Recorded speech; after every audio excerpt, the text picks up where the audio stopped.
सभी श्रोताओं का हार्दिक अभिनंदन। लीजिए सुनिए मुंशी प्रेमचंद द्वारा रचित कहानी इस्तीफा। दफ्तर का बाबू एक बेजुबान जीव है। मजदूरों को आंखें दिखाओ तो वह त्योरियां बदलकर खड़ा हो जाएगा। कुली को एक डांट बताओ तो सिर से बोझ फेंक कर अपनी राह लेगा। किसी भिखारी को दुत्कारो तो वह तुम्हारी ओर गुस्से की निगाह से देखकर चला जाएगा। यहाँ तक कि गधा भी कभी कभी तकलीफ पाकर दो लत्तियां झाड़ने लगता है, मगर बेचारे दफ्तर के बाबू को आप चाहे आंखें दिखाएं, डांट बताएं, दुत्कारें या ठोकरें मारो, उसके माथे पर बल न आएगा। उसे अपने विकारों पर जो अधिपत्य होता है वह शायद किसी संयमी साधु में भी न हो। संतोष का पुतला, सब्र की मूर्ति, सच्चा आज्ञाकारी, गरज उसमें तमाम मानवीय अच्छाइयाँ मौजूद होती हैं। खंडहर के भी एक दिन भाग्य जाग जाते हैं।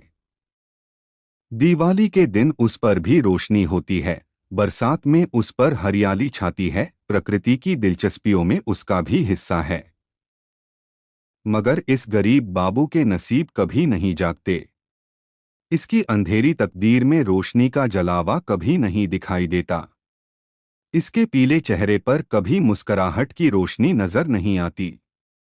इसके लिए सूखा सावन है, कभी हरा भादो नहीं। लाला फतेहचंद ऐसे ही एक बेज़बान जीव थे। कहते हैं मनुष्य पर उसके नाम का भी असर पड़ता है। फतेहचंद की दशा में यह बात यथार्थ सिद्ध न हो सकी। यदि उन्हें हारचंद कहा जाए तो कदाचित यह अत्युक्ति न होगी। दफ्तर में हार, जिंदगी में हार, मित्रों में हार, जीतन में उनके लिए चारों ओर निराशा ही थी। लड़का एक भी नहीं, लड़कियाती भाई एक भी नहीं, भौजाइयाँ दो, गांठ में कौड़ी नहीं। मगर दिल में आया और मुरव्वत। सच्चा मित्र एक भी नहीं, जिससे मित्रता हुई उसने धोखा दिया।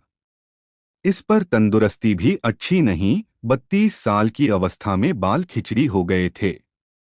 आंखों में ज्योंती नहीं, हाजमा चौपट, चेहरा पीला, गाल चिपके, कमर झुकी हुई, न दिल में हिम्मत न कलेजे में ताकत।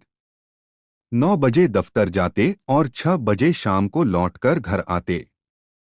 फिर घर से बाहर निकलने की हिम्मत न पड़ती। दुनिया में क्या होता है इसकी उन्हें बिल्कुल खबर न थी। उनकी दुनिया लोक परलोक जो कुछ था दफ्तर था। नौकरी की खैर मनाते और जिंदगी के दिन पूरे करते थे। न धर्म से वास्ता था, न दीन से नाता। न कोई मनोरंजन था, न खेल। ताश खेले हुए भी शायद एक मुद्दत गुजर गई थी। जाड़ों के दिन थे। आकाश पर कुछ कुछ बादल थे। फतेहचंद 5:30 बजे दफ्तर से लौटे तो चिराग जल गए थे। दफ्तर से आकर वह किसी से कुछ न बोलते। चुपके से चारपाई पर लेट जाते और 15-20 मिनट तक बिना हिले डुले पड़े रहते। तब कहीं जाकर उनके मुंह से आवाज निकलती। आज भी प्रतिदिन की तरह वे चुपचाप पड़े थे कि एक ही मिनट में बाहर से किसी ने पुकारा। छोटी लड़की ने जाकर पूछा तो मालूम हुआ कि दफ्तर का चपरासी है। शारदा पति के मुंह हाथ धोने के लिए लोटा गिलास मांज रही थी।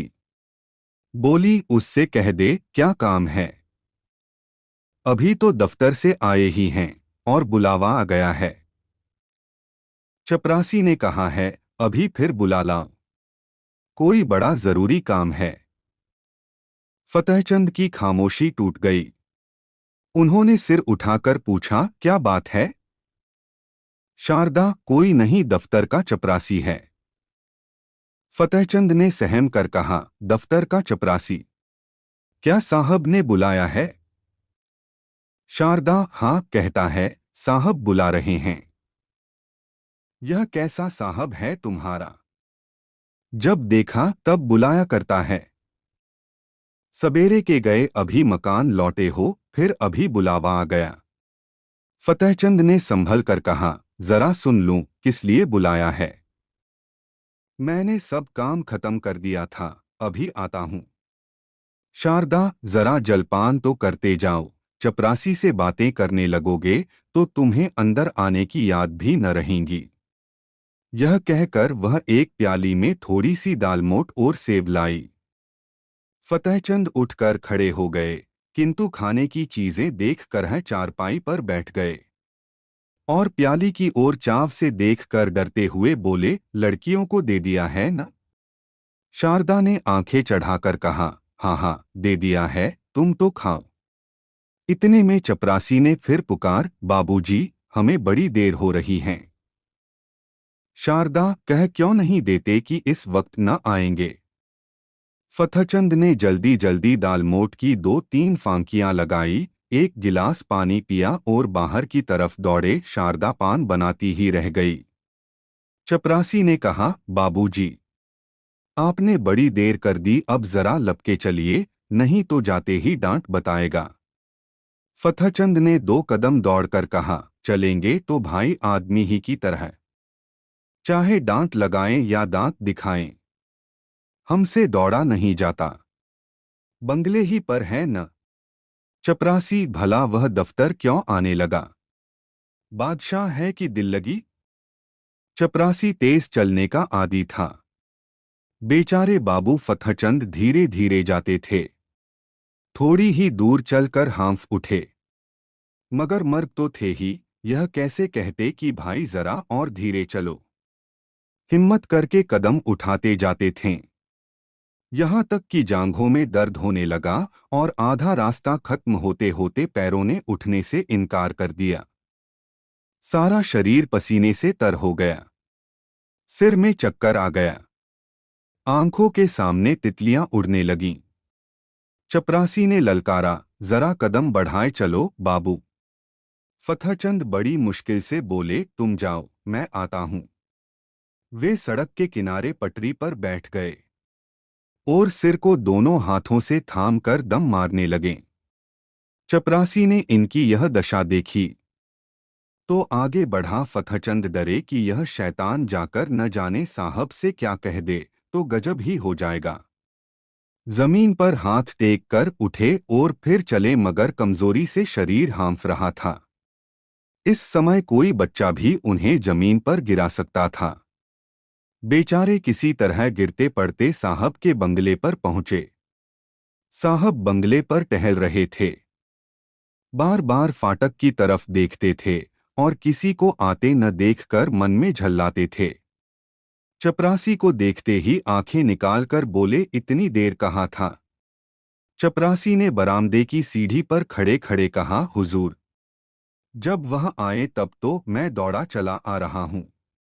साहब ने पैर पटक कर कहा, बाबू क्या बोला? चपरासी, आ रहे हैं हुजूर। घंटा भर में तो घर में से निकले। इतने में फतेहचंद अहाते के तार के अंदर से निकलकर वहां आ पहुंचे और साहब को सिर झुकाकर सलाम किया। साहब ने कड़क कर कहा, अब तक कहाँ था? फतेहचंद ने साहब का तमतमाया चेहरा देखा तो उनका खून सूख गया। बोले, हुजूर, अभी अभी तो दफ्तर से गया हूं। ज्यों ही चपरासी ने आवाज दी, हाजिर हुआ। साहब, झूठ बोलता है, हम घंटे भर से खड़ा है। फतेहचंद, हुजूर, मैं झूठ नहीं बोलता। आने में जितनी देर हो गई हो, मगर घर से चलने में मुझे बिल्कुल देर नहीं हुई। साहब ने हाथ की छड़ी घुमाकर कहा, चुप रह सुअर, हम घंटा भर से खड़ा है, अपना कान पकड़ो। फतेहचंद ने खून की घूंट पीकर कहा, हुजूर, मुझे 10 साल काम करते हो गए। कभी? साहब, चुप रह सुअर, हम कहता है कि अपना कान पकड़ो। फतेहचंद, जब मैंने कोई कसूर किया हो? साहब, चपरासी, इस सुअर का कान पकड़ो। चपरासी ने दबी जबान से कहा, हुजूर, यह भी मेरे अफसर है, मैं इनका कान कैसे पकड़ूं? साहब, हम कहता है, इसका कान पकड़ो, नहीं हम तुमको हंटर से मारेगा। चपरासी, हुजूर, मैं यहाँ नौकरी करने आया हूँ, मार खाने नहीं। मैं भी इज्जतदार आदमी हूँ। हुजूर, अपनी नौकरी ले लें।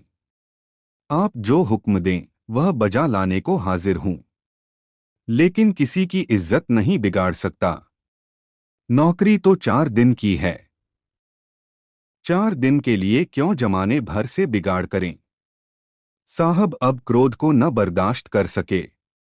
हंटर लेकर दौड़े। चपरासी ने देखा यहां खड़े रहने में खैरियत नहीं है तो भाग खड़ा हुआ। फतहचंद अभी तक चुपचाप खड़े थे।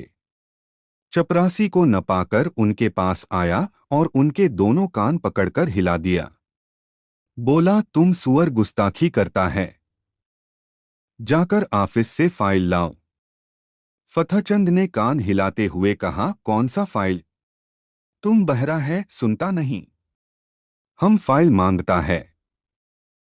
फतहचंद ने किसी तरह दिलेर होकर कहा, आप कौन सा फाइल मांगते हैं?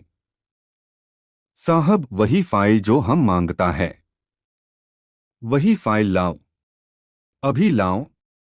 बेचारे फतहचंद को अब और कुछ पूछने की हिम्मत न हुई। साहब बहादुर एक तो यूं ही तेज मिजाज थे, इस पर हुकूमत का घमंड और सबसे बढ़कर शराब का नशा।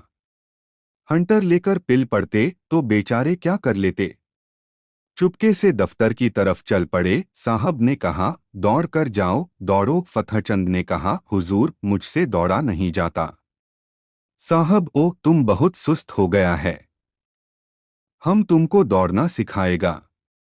दौड़ो। पीछे से धक्का देकर तुम अब भी नहीं दौड़ेगा। यह कहकर साहब हंटर लेने चले। फतहचंद दफ्तर के बाबू होने पर भी मनुष्य ही थे। यदि वह बलवान होते तो उस बदमाश का खून पी जाते। अगर उनके पास कोई हथियार होता तो उस पर जरूर चला देते। लेकिन उस हालत में तो मार खाना ही उनकी तकदीर में लिखा था। वे बेतहाशा भागे और फाटक से बाहर निकलकर सड़क पर आ गए। फतहचंद दफ्तर न गए। जाकर करते ही क्या? साहब ने फाइल का नाम तक न बताया। शायद नशे में भूल गया। धीरे धीरे घर की ओर चले, मगर इस बेइज्जती ने पैरों में बेड़ियां सी डाल दी थीं। माना कि वह शारीरिक बल में साहब से कम थे, उनके हाथ में कोई चीज भी न थी, लेकिन क्या वह उसकी बातों का जवाब न दे सकते थे? उनके पैरों में जूते तो थे, क्या वह जूते से काम न ले सकते थे? फिर क्यों उन्होंने इतनी जिल्लत बर्दाश्त की? मगर इलाज की क्या था? यदि वह क्रोध में उन्हें गोली मार देता तो उसका क्या बिगड़ता? शायद 1-2 महीने की सादी कैद हो जाती। संभव है 200-400 रुपए जुर्माना हो जाता। मगर इनका परिवार तो मिट्टी में मिल जाता। संसार में कौन था जो इनके स्त्री बच्चों की खबर लेता?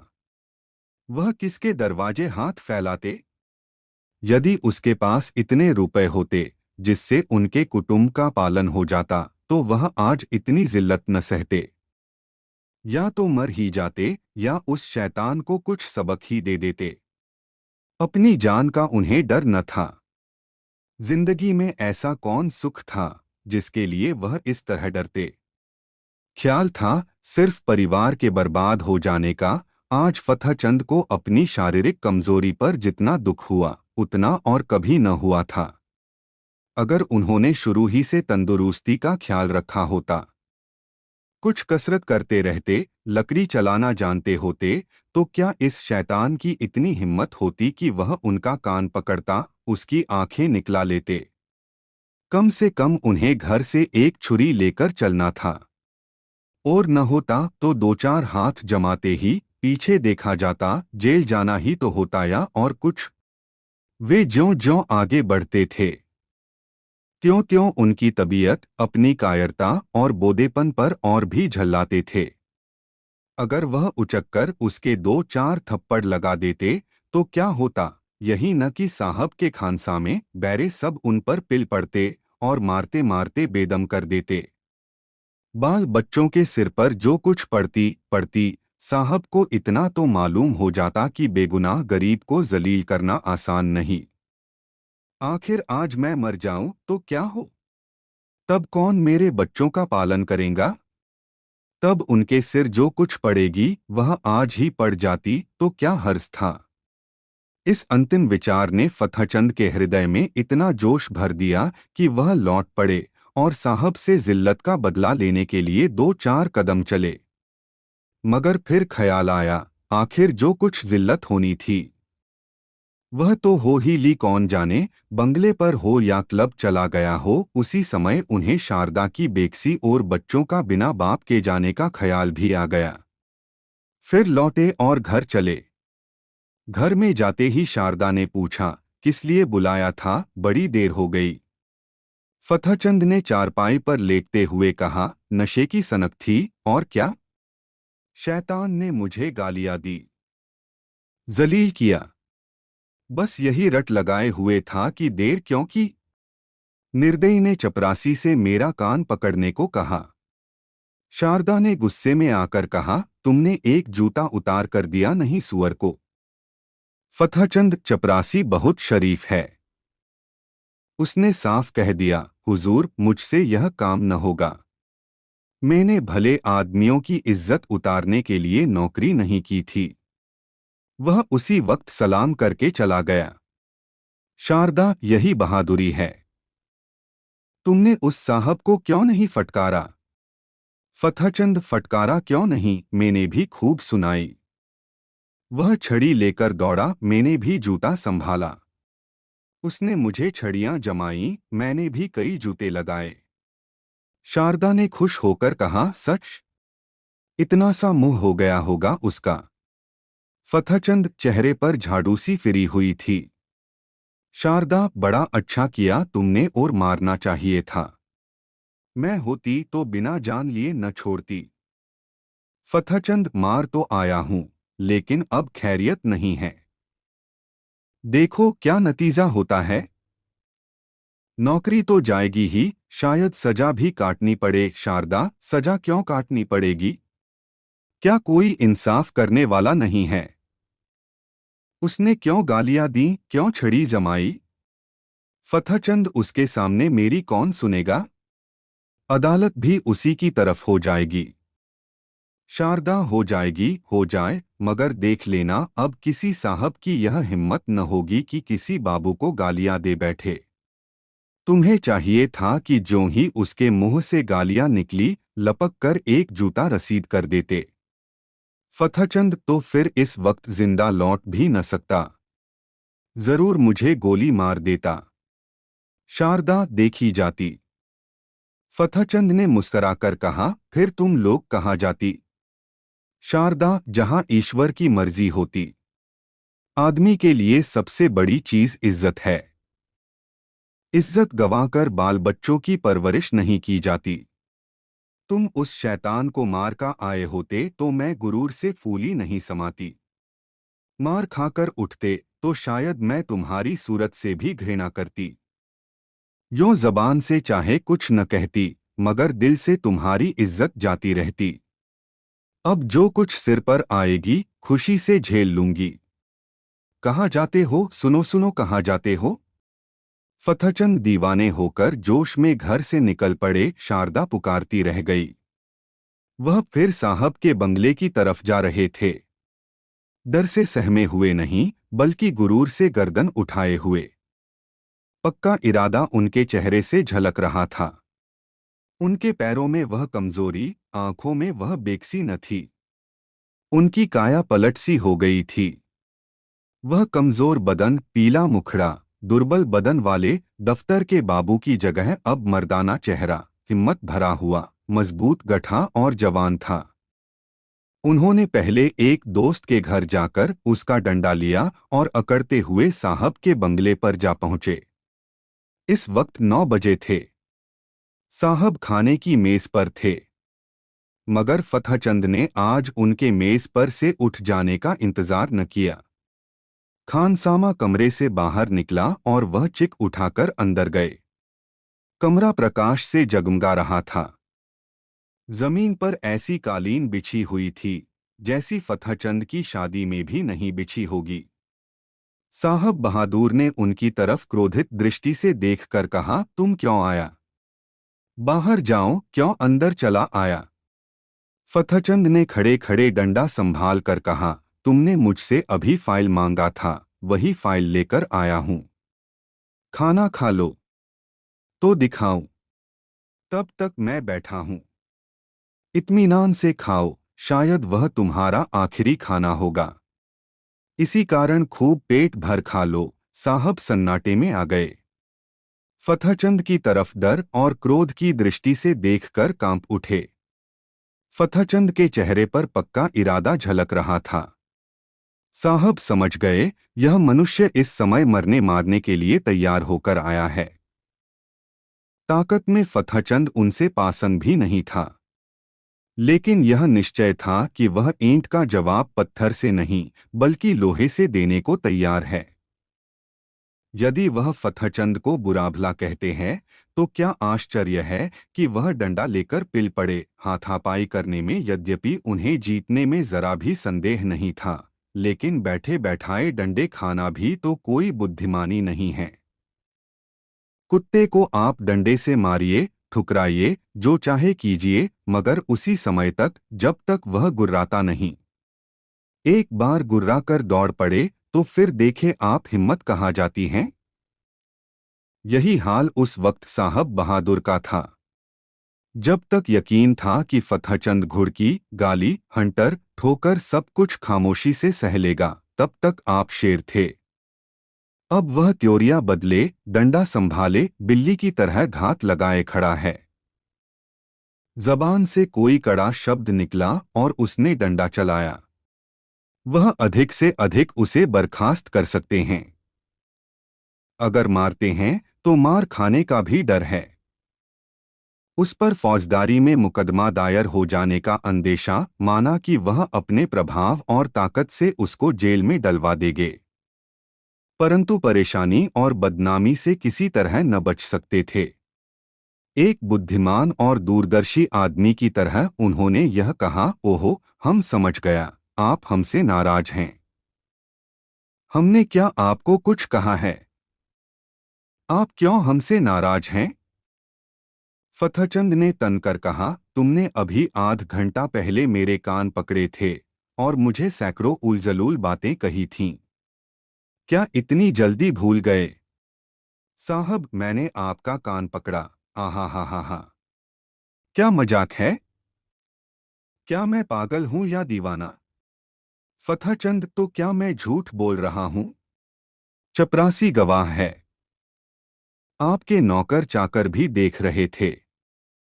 साहब, कब की बात है?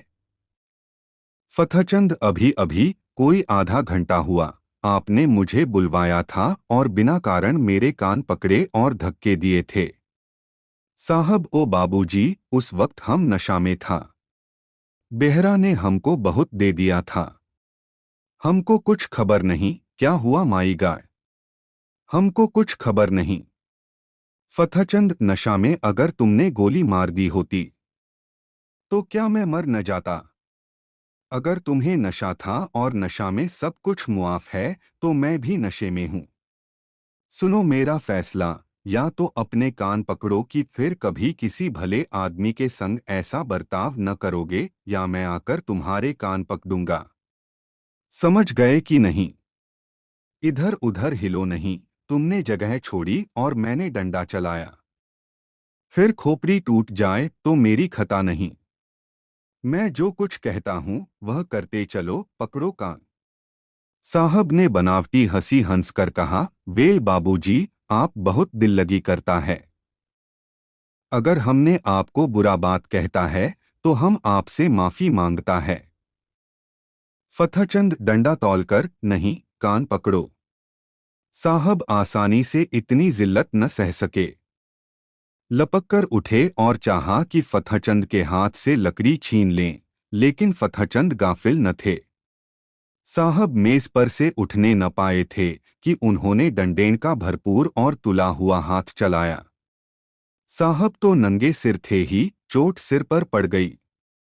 खोपड़ी भन्ना गई। 1 मिनट तक सिर को पकड़े रहने के बाद बोले, हम तुमको बर्खास्त कर देगा।